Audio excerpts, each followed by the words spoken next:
За эрхэм үзэгчдээ та бүдийг хамглан айлтгая. Сэтгүүлчид гэдэг одоо бядан явах заяан төрсэн ийм улсууд юм да. Ээлжитнийг аялалдаа би гарах гээд энэ баян тухайгийнхаа буурлын дээр ирчээд байна. Герман, Франц, Испани гэж 3 орноор би явах ёстой. Аялаар явахдаа бид нэр ерөнхийдөө бол энэ яасан гялгар юм, энэ яасан хөрхэн салгар юм гэж явдаг үе өнгөрөөд байна. Ерөнхийдөө бол бас нэг жаахан үр дүнтэй гэх юм уу да. Эх орны хоньёогийн хөгжил цэцгэлтийг өөр улс гүрний мандал бадрал аж амьдралтай жаахан харьцуулж явъя гэсэн ийм бодол санаа өртлөөд явж байна да. Монголчууд маань нэг үе дэлхийн ертөнцийн хаа сайгүй бядан явж холын газраас хүний хүү эрдэмээ үрдэлж ирнэ гэдэг шиг эрдэнэ баялагаа үрдэлж ирэх нь олонтаа болсон байна. Нэгэнтээ тэмцэл гэдэг уран сайхны кинон дээр Америкийн худалдаач нэг нэртэй улс төрч их хэмжээний Сүхбаатар тандж хэлэхдээ нэг алхахад цаана нь хөгшин Европ. Ингээд та бид хоёрын нүдний ялгаа арилнаа гэж хэлж байдаг да. Нэг үе явбал монголчуудын нүдний ялгаа арилсан. Харин аж амьдралын төвшингийн ялгаа хэзээ арилах вэ гэдэг их сонирн байгаа юм да. Ингээд би явсан газар орон болгондоо Европуудын хөгжсөн төв ямар зовлон зүдгүүр туулж бас ямар амжилт олж, ямар гаргалгаа гаргаж өнөөдрийн төвшөнд хүрчвэ гэдгийг ухааныхаа хэрээр бядан эргэцүүлэхийг хичээж зорилгоо өртөлж гарч байна. Тэнд бас тавгсуран гэж эдийн засгийн талаар барууны орнуудад лекц уншдаг Монголын маань нэгэн оюун цаваа сайхан хөвгүү байдаг гэд дуулсан. Тэр хүүг олж уулзна. Тэр надаас илүү хөгжил цэцгэлтийн учир утгыг эдийн засах ухаанаар улс орныг авч явахын нандин сайхан бүхнийг онолж хоёрын амьдрал юутай мэдэж байгаа. Тэр хүүтэй уулзаж магадгүй нэвтрүүлэгтээ нэгэн морины хүчин өргүүлэх ийм санаа байна. За ингээд явлаа эрхэм үзэгчтэй. Сайн сууцгааж байгаарай. Би бас үндэснийхээ үйлдвэрлэлийг дэмжиж Мяд компанийн хангацаар нисгэж байгаа шүү дээ.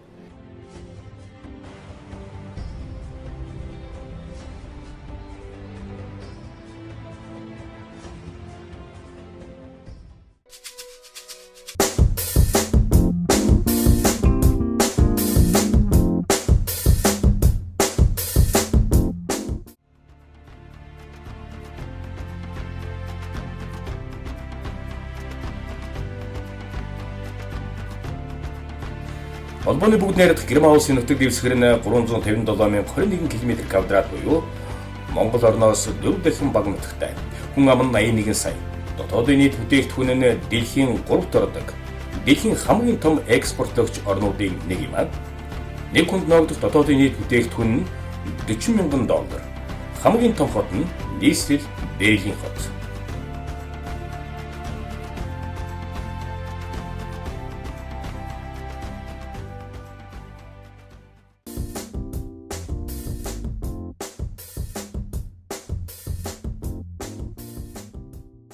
За тэгэхээр бид алдарт Рейхстагийн дэрэг зогсож байна. За бидний сайн мэддгээр бол одоо 1945 оны 5 дугаар сарын 9-нд одоо Кантария тэргүүтэй зөвлөлтийн дайчид одоо зөвлөлтийн тухайг хатгаснаар эх орны агуу их тайныг одоо ялалтанд хүргэв. Одоо ч гэсэн одоо Германы засгийн газар үйл ажиллагаа явуулж байдаг. Германы болон бусад улс орнуудын эдийн засгийн асуудлыг ярилцахаас өмнө нэвтрүүлгийнхээ гол баатар эдийн засагч Дамбын Тавгсран үзэгч та бүхэндээ товчхон танилцуулъя. Дамбын Тавгсран Ховд аймгийн төвийн дунд сургууль, Монгол Улсын их сургууль, Хан уул дээд сургууль төгсөж улмаар Америкийн нэгдсэн улсын Нью-Йорк мужийн Рочестерийн их сургуульд эдийн засгийн ухааны докторийн зэрэг хамгаалсан. Америкийн нэгдсэн улсын төвчтэй Норвстерний их сургуулийн санхүүгийн техник дадлаг судлаач, үргэлжлүүлэн Канадын Конкордиа их сургуулийн эдийн засгийн техник багшилж дэд профессор. Улмаар associate профессор цол хүртсэн байна. Дэлхийн макро эдийн засгийн номер 1 сэтгүүл Journal of Monetary Economics бие даасан бүтээлээ хэвлүүлсэн Монголын анхны эдийн засагч. Доктор Тавгсрангийн дэлхийд нэртэй эдийн засагчтай хамтран бүтээсэн Empirical Macroeconomics ном олон орны эдийн засагчид докторийн оюутнуудын судалгааны гарын авлага болжээ.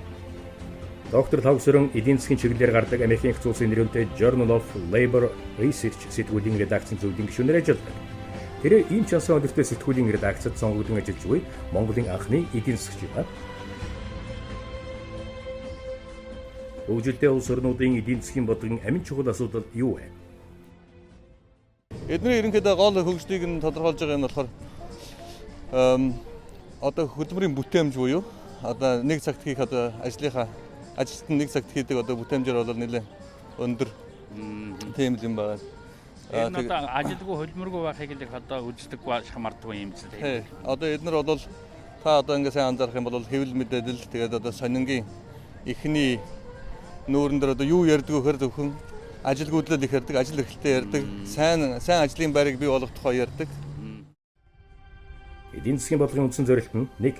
Ажил эрхлэлтийн өндөр түвшин, 2. Тогтвортой үн, 3. Хурдтай өсөлт юм хэмээн эдийн засгийн ухааны Нобелийн шагналт Милтон Фридман хэлжээ. Энэхүү жагсаалтын эхэнд ажил эрхлэлт байгааг анхаарна уу? Ерөнхийдөө энэ Европт байгаа улсууд хүмүүсийг ажилтаа байлгаснаар хүн ажил хийж байхдаа илүү хийж байгаа ажил дээр дадлагжаад сураад тийм л хөдөлмөрийн бүтээмжийг сайжруулах тэр талд нь илүү их анхаардаг тийм бодлого явуулдаг. Америк Европын эдийн засгийн гол ялгаатай асуудал За ерөнхийдөө хөгжсөн орнууд буюу OECD орнууд гэж байдаг. Тэгээд энэ орнууд бол ихэнхдээ одоо бидний зогсож байгаас баруун тийшээгээ. Тэгээд зарим нь Атлантын далайн цааталт одоо Америк, Канада тэгээд одоо хаашаа энэ Скандинавийн орнууд, Герман, Франц, Испани гэсэн орнууд. Энэ орнууд болохоор яг Монголын зүгээс харах юм бол хоорондоо их төстэй юм шиг боловч яг цаанаа бол нэлээд зөрүүтэй. Тэгээд энэ Атлантын далайгаар хоёр хуваагдсан. Хойд Америкт байгаа хүмүүс Европынхаа хүмүүсээс ямар ялгаатай вэ гэхээр харьцангуй Европт бол ажлын цаг бага, цалин бага зэргийн. Гэхдээ Герман бол Европт байгаа орнууд дотроос хамгийн сайн оронд ордог. Америк болон Европ орнуудын ажлын цагийг харьцуулъя. Нэг жил дундаж Герман ажилчин 1370 цаг ажилладаг бол энэтэй Францад 1470 цаг, Испанид 1690 цаг байдаг. Харин нэг жил дундаж Америк хүн 1790 цаг ажилладаг. Өөрөөр хэлбэл Европчууд нь Америкчуудаас бага цаг ажилладаг юм. Тэгээд яг Америк, Европ хоёрын хооронд бас нэлээд том зөрөөнүүд байгаа. Зарим хүмүүс болохоор юу гэж ярьдаг вэ гэхээр Америк татвар харьцангуй бага, Европ татвар өндөр болохоор Европын хүмүүс бага ажиллаад байна. Чөлөө цаг нь их байна. Зарим нь болохоор нийгмийн халамж нь Европт илүү өндөр болохоор Европын хүмүүс Америкчуудаас бага ажилдаг. Аль нь ингээд том эдийн засгт хоорондоо хоёр талд гарч ирсэн. Тэгээд маргаантай байдаг. Гэхдээ ерөнхийдөө одоо нийт авж байгаа цалин одоо нийгмийн халамж хоёрын зөрөө нь бага болохоор Европчууд нь бага ажилдаг гэж ерөнхийдөө ойлгодог. Европын хувьд бас нэг хэцүү асуудал нь болохоор хүн ам нь нэлээд Америкт харьцуулах юм бол нэлээд насчсан. Нэг хоёрдугаар хүн амынх нь хөдөлгөөн маш бага болцсон. Одоо бүс нутгуудын хооронд явах хүмүүс нь хөдөлгөөн нь бага. Түүнээс болоод ажилтнууд нь бас их байгаа. Одоо жишээлбэл Герман дотроо зүүн талд байгаа одоо биднээс одоо зүүн тишээ байгаа одоо Монгол тал руу явжгаад тэнд байгаа улсууд нь хүртэл 90 оноос хойш 91 оноос хойш хангалттай нүүж энд байгаа баруун талд байгаа ажилгүйдлийн төвшин хоёрын хоорондын зөрөөг бууруулах талаа тийм амжилттай юмнууд тийм тэр төрлийн амжилт нэрэ харьцангуй бага. Өөрөөр хэлбэл Герман дотроо ч хүртэл ажилгүйдлийн зөрөөтэй маш их бүс нутгийн ажилгүйдлийн зөрөө маш их байгаа. Монголын ажиллах хүчин Америкчуудтай юугаараа төстэй вэ? Европ бол Америктэй Канадатай харьцуулах юм бол ажилгүйдэл их байгааг нь цаад шалтгаан нь болохоор хүн ам нь тэр нь хөдөлгөөн маш багатай. Нэлээд бас хөгшөрсөн гэж байна. Тийм учраас одоо 20 онд хүртэл одоо хөгшин Европ гэж ярьж байна шүү дээ. Тий, одоо бүр тий. Манай бол их түүхтэй боловч ихтэй ажиллах хүчин хүн амынхаа хувьд их залуу. Тэгээ энэ бол бас манай Монголын эдийн засгийн нэг давуу тал л да. Бид нар болохоор хүн амынхаа хөдөлгөөн насжилт ингээд хүн ам нь их уян хатан чанараар бол бид нар Америктэй илүү ойрхон Европтой нүүдэлж харддаг юм уу? Нүүдэлж харддаг юм тий. Монголчууд нүүдэлдээ итгэдэг. Америкчууд бас нүүдэлдээ итгэдэг. Америкийг нүүдэл бий болгосон гэж итгэдэг. Ер нь бол Монгол бол хүмүүсээ ийш хөдлөх тэр нүүлэх зөвхөн бүс нутгийн хооронд биш салбаруудын хооронд хүмүүс хөдөлдөг. Одоо нэг салбараас нөгөө тэр хөдөлгөөний уян хатан болох талаар бид нар хэдийгээр нүүж байгаа ч гэсэн бас байнга анхаарч явах хэрэгтэй. Хүмүүсийн шилжилт хөдөлгөөн хөдөлмөрийн бүтээмжийг дээшлүүлж үндэсний эдийн засагт сайнаар нөлөөлдөг. Жишээлбэл Америк ч юм уу Европ ч юм уу ажил олох гээд нэг тийшээ нүүхт нь бол засгийн газраас тэр түүнтэй холбоотой зардлын бол одоо засгийн газраас нь өгдөг. Нүүдлийг тэгж дэмжиж штэ тийм үү. Манайх болохоор яг нүүдлээ яг тэгж дэмжсэн юм одоогоор алга. Яг заримдаа хэвлэл мэдээлэлээр яхан сөрөг асуудал яригддаг. Гэхдээ бол нүүдэл бол ажил эрхлэлтэй цаагаараа маш их холбоотой.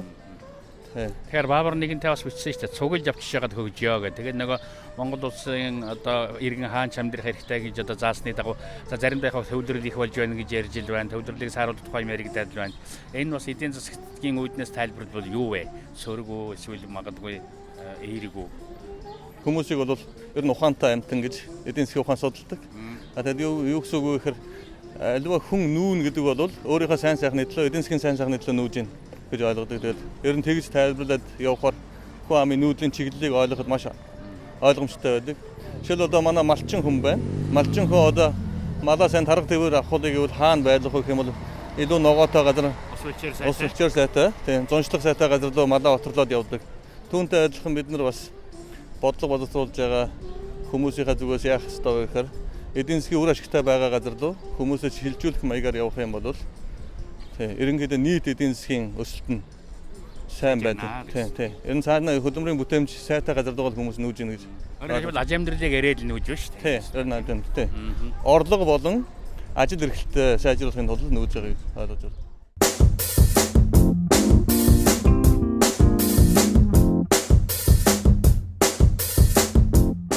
Тэгэхээр зэрэг өчигдөр бас бид хоёрын ярианд нэг юм байсан л да. Зүгээр одоо чи бид хоёрын ярьж байгаатай уйлдахгүй мэдэхгүй байна. Бараг уйлдах байх.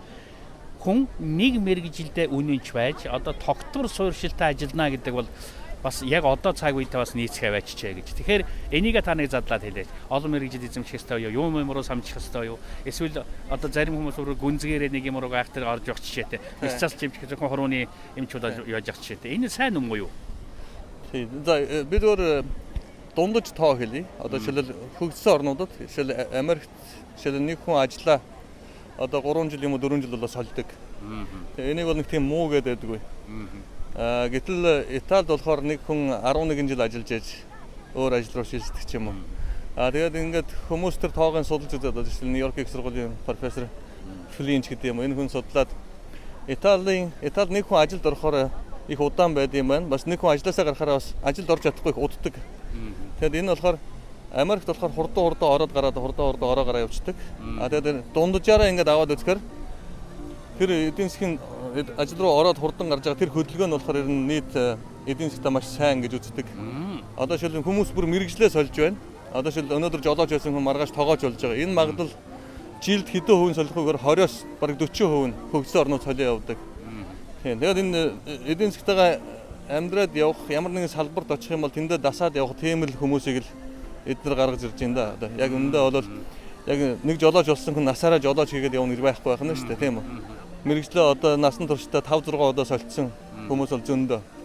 Өмнө нь бол салбарын асуудал их чухал гэдэг байсан бол одоо сүүлийн 10 жилийн дотор бол одоо occupation уу юу? Салбараас илүүтэй хүний мэргэжил их чухал юм аа. Тэгээд мэргэжлээ ингээд сольж байгаа тэр нь бол нэгдүгээрт мэргэжилтээр удаан ажиллах юм бол сууршаад байж болно. Нөгөө талаас бас тэр салбар нь тэр мэргэжлийн ажилтдаг салбар нь унчих юм бол тэр хүмүүсийг өөр тийшээ өөр хөвтөлтэй газар руу аваачих хэвээр. Тэгээ энэ хөдөлгөөнүүдийн бас илүү одоо дэмжих ёстой тийм бодлогод хэрэгтэй байгаа.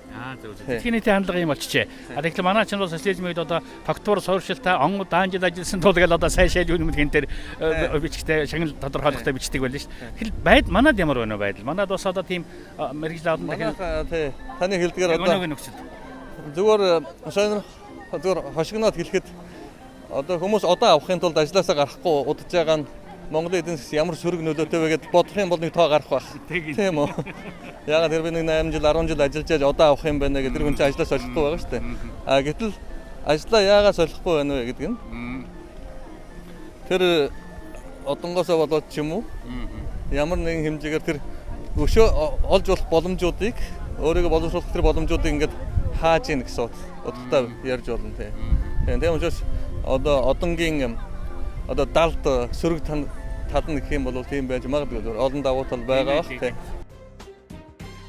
Эдийн засгийн аливаа асуудал явсаар байгаа хүмүүсийн тухай асуудал болдог. Та бүхэн зүгээр ингээ ярианд донд байж байсан шүү дээ тийм ээ. Жишээ нь эдийн засгийн асуудал ярих болохоор явж л хүн дээр буудаг. Ерөөсөө л хүн дээр буудаг. Хүн л ярих. Хүний хөгжил ярих асуудал ч юм уу гэж. Хүний амьдрал ч юм уу тийм ээ. Ерөнхийдөө цаана нэг том онол одоо яваад байгаа дэлхийн 2 дугаар дайнаас хойш. Энэ болохоор одоо юу гэхээр та сонсон байх хүний хүчин зүйл гэдэг нэг тийм юм байдаг. Тэр хүний капитал гэсэн үг. Энэ нэг машинтай адилхан одоо би нэг Prius авчаад тэрэндээ одоо 10 сая төгрөг байлаа гэхэд тэр жилийн дараа 9 сая болдог тийм үү? 8 сая болдог. Хүний ингээд хүнд байгаа өөрийнх нь хүчин зүйл нь ингээд бууж байдаг. Түүн дээр тэр буултаас нь илүү хурдтай хөрөнгө оруулах ёстой. Тэр хөрөнгө оруулалтыг яаж хийдэг вэ? Тэр хүмүүс ажилтаа байх юм бол ажлаасаа сураад хөрөнгө оруулж болно.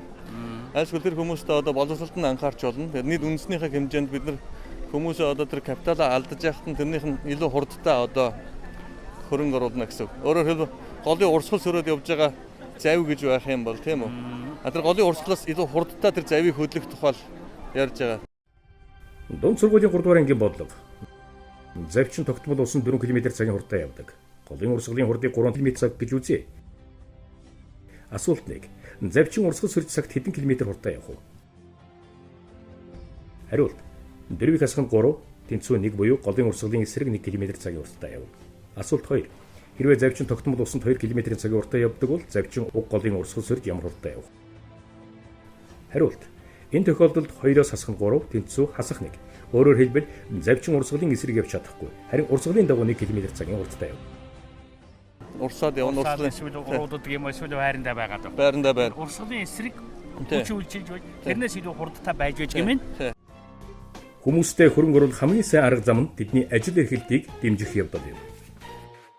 жил явнаа. Тэрнээс илүү хүмүүстэй хөрөнгө оруулах хэрэгтэй.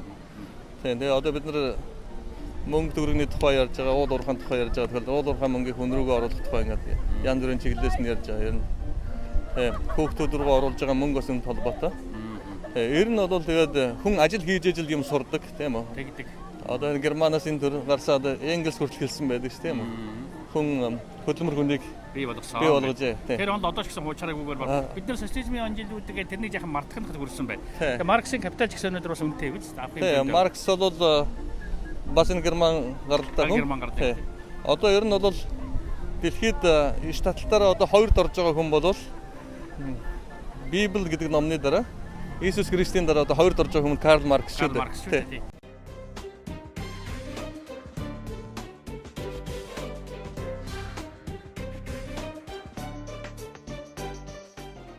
Ер нь Германы сэтгэгчид агуу юм аа. Одоо Фейербахаас өксүүлэл Гегел тэгэл Маркс Энгельс гэж явж байна тийм ээ. Сэтгэлгээний одоо тал дээр бол асар их хөрөнгө оруулалт дэлхийд дахинд хийж чадсан бас нэгэн оюунлаг ард түмэн гэж хэлж болохоор уу. Хэдийгээр дэлхийн хоёр дайныг өдөөсөн ч гэсэн. Ер нь оюунлаг тэгээд хүн бүхэн мэдж байгаа зүгээр манай салбарт л ихэд Карл Маркс эдийн засгийн салбар. Тэгээд сүүлд маш том эдийн засгт гарсан математикчд байна тийм үү. Тийм. Одоо Гаусаас гэсэн тийм. Тэг Карл Гаусаас гэсэн одоо яваад өгнө шүү дээ тийм. Тухайн нэг улсын доторх бүс нутгуудын хоорондын эдийн засгийн өсөлт, ажил эрхлэлтийн асар их зөрүү байдаг. Энэ зөрүүг хэрхэн арилгах нь орчин үеийн эдийн засгийн бодлогын хамгийн тулгуурласан асуудал юм аа. За энэ бол алдарт Бранденбургийн хаалга. За хүйтэн дайны он жилүүд буюу социализмын он жилүүдэд баруун зүүн Германыг зааглаж байсан нэг ёсны их том хаан хэрэм. Асар том хаан байсны одоо нураасан гэж байгаа. Тэгэхдээ Бранденбургийн хаалга нэгдэж хоёр Герман нэгдсэнээс хойш олон зүйл өөрчлөгдсөн. Зүүн Германыхан болохоор баруун Германыг одоо капиталист нийгэм гудамжиндаа бараг турж өгдөг буудалж байдаг гэсэн тийм үйл суртал байсан. Энэ сурчаас Монгол оюутнууд яваад очиход бол харин ч эсрэгээ байсан гэл ингэдэг. Гэхдээ бас эдийн засгийн хувьд гэдэг юм уу тийм ээ. Бранденбургийн хаалга нурж хоёр Герман нэгдсэнээс хойш яг хүссэн үр дүнд бас тодорхой хэмжээгээр хүрээгүй гэж ярьдаг. Энийг та бас эдийн засгийн хувьд сонин содон жишээ баримтаар манай үзэгчид энгийн ойлгохоор сайхан тайлбарлавал ямар вэ? Одоо 89 оны сүүлээс эхлээд хоёр Германы нэгдлэг гэдэг юм болсон. Хэдийгээр нэгдсэн боловч эдийн засгийн хувьд бүс нутгийн ялгаанууд нь одоо хүртэл тодорхой хэмжээгээр байсаар байгаа. Баруун зүүн Германы эдийн засаг хоорондоо хэрэг зөрүүтэй вэ? 2015 оны эхний байдлаар баруун Германтай харьцуулахад зүүн Германы нэг хүнд ногдох дотоодын нийт бүтээгдэхүүн нь 15% бага. Мөн баруун Германд ажилгүйдэл 5% байхад зүүн Германы ажилгүйдэл 9% байна. Зүүн тишээ бол ажилгүйд нэлээд өндөртэй байна. Баруун тишээ ажилгүйд нь бүр доошоо 6%-аас доошоо ийш зүүн тал руугаа болохоор зарим газараа 9% хүрэхээр ажилгүйд газар зөндөө бий. Тэгээд энэ зөрөөг нь арилгахын тулд яах вэ ийхүүгээд олон талаас нь бодлого барьдаг. Одоо зарим хүмүүс нь болохоор баруунд байгаа одоо зарим үйлчлэгээний газрыг зүүн тишээ явуулах уу, айлсгүй зүүнд байгаа ажилгүй хүмүүсийг баруун тишээ нүүлэхэд нь туслах уу гэдэг ингээд аль талаас нь аваад үзэх юм бол зөв юм шиг бодлого. Гэхдээ аль алийг хийгээд байгаа боловч гэхдээ сансан хэмжээнд бол одоо тэр ажилгүйдийн хэмжээ хүрэхгүй байгаа. Зүүн талд одоо ажилгүй хүмүүс байна, орлого муутай хүмүүс байна. Тэгээ баруун тал руугаа ирэх сонирхол тэднэрч бас байхгүй байх шиг байна. Тэгээд хэдийгээр яг нэг улс одоо нэг үндэстэн боловч тэгээд бас хүний одоо төрөлхийн дассан газар ч юм уу тэгээд хүний одоо тэр бүс нутгасаа нүүхгүй ч юм уу өмнө байсан бас өөрийнх нь сурсан эрдэм одоо баруун Германы тийм техник технологитой тэр бүр нийцэхгүй байгаатай холбоотой байна. Тэгээд олон шалтгаан бий. Гэтэ ер нь бол ажилтгууд л бол ерөнхийдөө бүс нутгийн зөрөөнүүд бол дан ганц Германы асуудал биш бас өөр Америк ч юм уу, Канада ч юм уу, бас Францад, Испанд бүр илүү тэгээд ерөнхийдөө Европ өөрөө бас маш их олон баян ядуу тийм олон бүс нутгуудаас бүтэж байна. Тий. Тэгээд энэ бол одоо бодит амьдрал юм да. Тэгээд одоо зарим газар нь ямар нэгэн шалтгаанаар эдийн засаг сайжирдаг, зарим газар нь тааруу байдаг. Тэгээд энэ бүхэнд л одоо ийм бодлого хэрэгтэй. Энэ бол манайд их чухал Монголд. Яагаад гэвэл манай Монгол салбарууд нь харьцангуй бага хөгжсөн. Учраас нэг салбарын нөлөөнд хүчтэй ордог тухайн бүс нутгуудаас одоо шилбэл ажил сайтай, ажил эрхлэлт сайтай, сайн ажлын байртай газрууд байлаа гэхэд ажил муутай газрууд Монголд бол зөндөө бий. Одоо ялангуяа хөдөө орон нутаг зарим сумуудад бол тэгээ ийм нөхцөлд бид нар яаж бодох вэ? Дандаа тийм бүс нутгийн чиглэлтэй бодлого бариад байх юм, үндэсний хэмжээнд бодлого бариад энэтэйгээ харьцах гэсэн олон асуултууд гарч ирдэг. Тэгээд энэ Германы туршлага бол биднэрт бас их энэ талаас их чухал байна. Тэр нь Европ тэр дээрээ тэр туршлага нь их чухал биднэрт.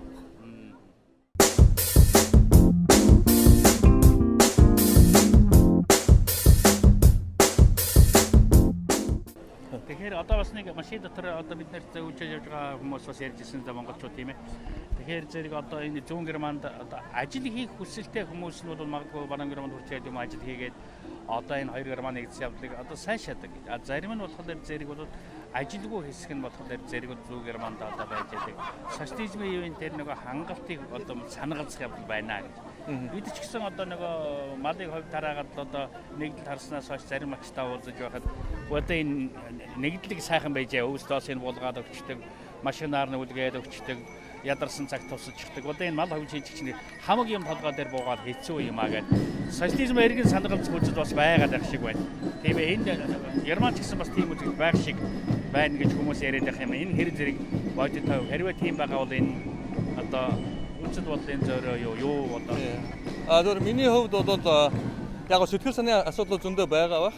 Зөвөр ерөнхийдөө эдийн засгийн иймэрхүү тоонуудыг авч үзэхэд юу хэрэгтэй бэ гэх юм бол зөвөр миний өөрийн зүгээс цаана болж байгаа гол процесс юу болохоор одоо хоорондоо таарахгүй асуудал. Одоо жишээлбэл зүүн Герман боловсрол эзэмшсэн хүмүүс баруун Германы технологитой ч юм баруун Германы тийм үйлдвэрлэлийн соёлтой таарахгүй. Одоо жишээлбэл Америкчууд болохоор мисмач гэдэг их ярьдаг.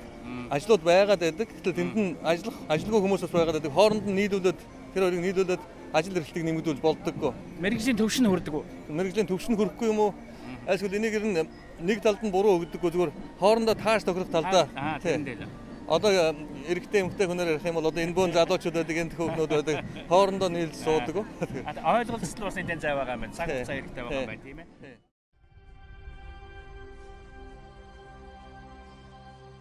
Хөдөлмөрийн зах зээл дээрх үл нийцэл. Хөдөлмөрийн зах зээл дээр ажил авна гэсэн олон зар байр сервитал ажилгүй хөгжил болж чадахгүй байхыг ерөнхийд нь үл нийцэл гэдэг. Нэг талаас ажлын байрууд нөгөө талаас ажилгүй хүмүүс хоорондоо нийцэж өгөхгүй байна гэсэн үг. Мөн өөртөө сайн тохирохгүй ажил хийж байгаа хүмүүс ч гэсэн үүнд хамаатай. Эцэст хөдөлмөрийн зах зээл дээрх төрийн зорилго бол хүмүүсийг хамгийн сайн тохирох ажлаа олоход нь хийхэд туслах явдал юм. Манай ч гэсэн одоо энэ зарим газрууд ажиглагддаг. Одоо том компаниуд сайн мэргэжилтэд ажилласан хүч авах гэхээр манай одоо зарим ажил хайж байгаа хүмүүс нэг тэр хэмжээнд хүрч ажиллахгүй байгаа гэсэн. Үнэхээр чадaltaй байх юм бол ажил элбэг олдно гэсэн үгсээс байдаг тийм үү. Тэгээд энэ болохоор бас дан ганц манай Германд болж байгаа биш. Америкт бас энэ процессыг явуулж байна. Одоо Америкт ажлын байрууд маш ихээр нэмэгдсэн. 2007 оны Америк эдийн засгийн уналтаас хойш. Гэтэл ажилгүйд нь буурдаг. Энэ юутай холбоотой вэ гэдэг энэ явсаар байгаад яг маш том өөрчлөлтүүд бидний мэддэхгүйгээр том өөрчлөлт улс орны дотор явагдаж байдаг. Тэгээд тэр бүхэнд нь хүмүүс нь хурдан урданд таарад явах тийм боломж нь бага. Тэгээд хүн бол маш удаан одоо юмдаа дасан зохицлох гэдэг юм уу одоо хүнийг мэрэгжлийн хүнийг бэлтгэхэд маш их цаг орох юм байна. Одоо жишээлбэл доорож 4 жил сурж яаж ихтэй сургууль төгсдөг ч юм уу, 2 жил сурж яаж нэг технологи эзэмшдэг ч юм уу. Гэтэл одоо дэлхийн хэмжээнд эдийн засаг бол ингээд явж байгаа хоёр том хүчин зүйл байна шүү дээ. Нэг нь капитал гэсэн мөнгө. Нөгөөх нь хүн. Мөнгөний асуудал маш ойлгомжтой. Нэг шөнийн дотор, нэг секундын дотор мөнгө шилжүүлээд явж болно. Одоо технологич одоо трактор одоо экскаватор оруулж юм хийж болно. Тэрийг хийх хүн хэрэгтэй байдаг. Тэгээ хүн дээр л одоо их анхаарал байгаа гол шалтгаан тэр нь явсаар байгаа эдийн засаг. Тэгээд хүн дээр л анхаардаг. Энэ хүнээ яаж бэлтгэх вэ? Хүмүүсээ яаж ямар салбар нь унах үед тэднэртэйгээ яаж харьцах вэ? Тэр салбарын дэмжих тэтгэх бодлого барих уу эсвэл сайн салбарлууд эднийг нүүлгэх үү гэдэг.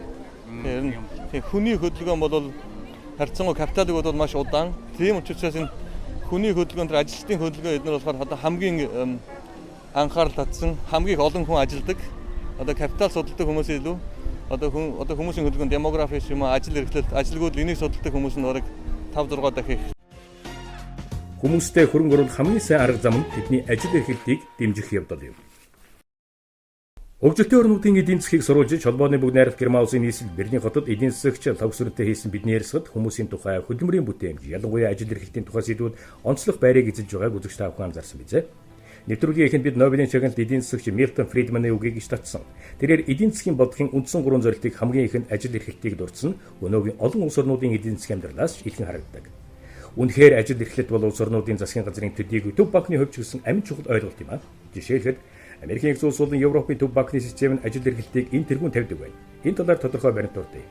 Америкийн төв банкны тухай хуулинд холбооны нөөцийн банкны мөнгөний бодлогын зорилтыг ажил эрхлэлтийг хамгийн өндөр байлгах, үнийг тогтвортой байлгах, урт хугацааны хүүг нам төвшөнд барих гэж тодорхой заажээ. Энэхүү жагсаалтын хамгийн ихэнд дахиад ажил эрхлэлт бүг анхаарав. Төв банкны тэргүүн зорилт нь ажил эрхлэлт байх ёстой гэвэл зарим хүн эвэртэй тулаа үтсэн мэт болж магадгүй. Гэвч энэ нь хин нэгний санамсаргүй гаргасан жагсаалт ус. Харин бодит хуулийн зал болохоор Америкийн их улсын төв банкны тэргүүн зорилт нь ажил эрхлэлтийг нэмэгдүүлэх гэдэгт итгэхээс өөр аргагүй. Ажил эрхлэлтийг эдийн засгийн бодлогынхаа тэргүүн зорилт болгон хуульчилсан дан ганц Америкийн их улс биш ээ. Европын холбооны үндсэн хууль гэж үзэж болох Европын холбооны гэрээнд уг холбооны эдийн засгийн бодлогын үндсэн зорилтуудыг маш тодорхой томьёолсон байдаг. Европын төв банкны мөнгөний бодлогын зорилтод ч гэсэн ажил эрхлэлтийг тодорхой зааж өгсөн байдаг. Европын төв банкны системд тэнцвэртэй өсөлт, бүрэн ажил эрхлэлтийг дэмжин ажиллах ёстой. Уг банкны системд макро болон хөдөлмөрийн эдийн засгаар мэргэжсэн судлаачид олон байдаг нь үүнтэй холбоотой юм. Бид нэвтрүүлгийнхээ дараагийн дугаард дэлхийн тэргүүлэх эдийн засагчдын заримтай нь уулзах болно. Дээрх жишээ баримтаас юуг нь авч, юуг нь гээхв, дээрх улс орнуудын баримт ишилдээс дараах хоёр үндсэн дүгнэлтийг хийж болно. 1. Эдийн засгийн бодлогын хамгийн том зорилтуудын нэг нь ажил эрхлэлт. 2. Ажил эрхлэлтэнд мөнгөний бодлогын хүрээнд ч гэсэн амин чухал зорилт байх ёстой гэж байна.